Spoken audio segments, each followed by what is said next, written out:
Alright, full disclosure, this one's about the missing, JJ Macfield and the Island of Memories. Now, you should play this completely blind, and I can't talk about why I love it and why it means so much to me without going into spoilers. It's on sale as of writing this, and probably as I'm editing, so you can totally play through it in about 5 hours. So go, get it, play it, and come back. Those who have, good to see you. Now then. Why try to step back in time to when our lives felt more simple? The game greets itself with a very specific disclaimer. The game was made with the belief that nobody is wrong for being who they are, as well as another disclaimer for extreme violence and sexual topics and depictions of suicide. Get ready, because this is going to be a dark one.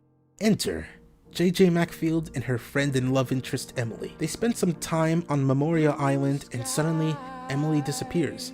On your way to search for her, you suddenly die and become resuscitated by a moose doctor, and suddenly you're given the ability to reconstitute your body from any kind of horrible injury. With these newfound abilities, you go and look for Emily, collecting collectibles, avoiding these horrific razor blade wielding enemies, and finding out what's happening in this island that makes it like this.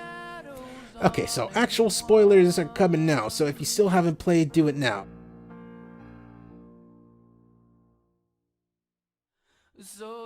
As the disclaimer says, nobody is wrong for being who they are, which includes JJ. As you progress through the game, getting donuts and unlocking new text messages from friends, family, and your college professor, you start piecing together that things aren't exactly as they seem with JJ, like she's hiding something. What's with the weird sounds the moose doctor makes? Why are the enemies using razor blades of all things? Why is it that when you finally come across Emily, she's taken her own life, which drives JJ to do the same?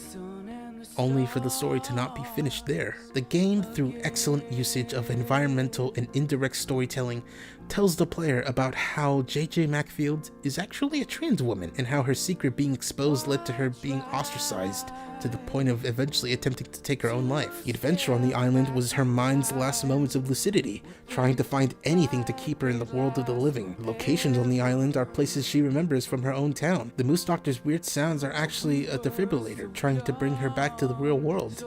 The moment where she hangs herself is her mind trying to give up on life, while her empowered state at the end is her mind finally having the mental strength to keep going. The game is about how you are not a bad person because of your identity. There is always something to live for, and finding any reason at all to live is more than enough to reaffirm that life is worth living, and that you are someone who deserves life and love. And I am forgiven. Take me down those old cobbled streets where we used to meet. Maybe that way I can see the sun and the stars.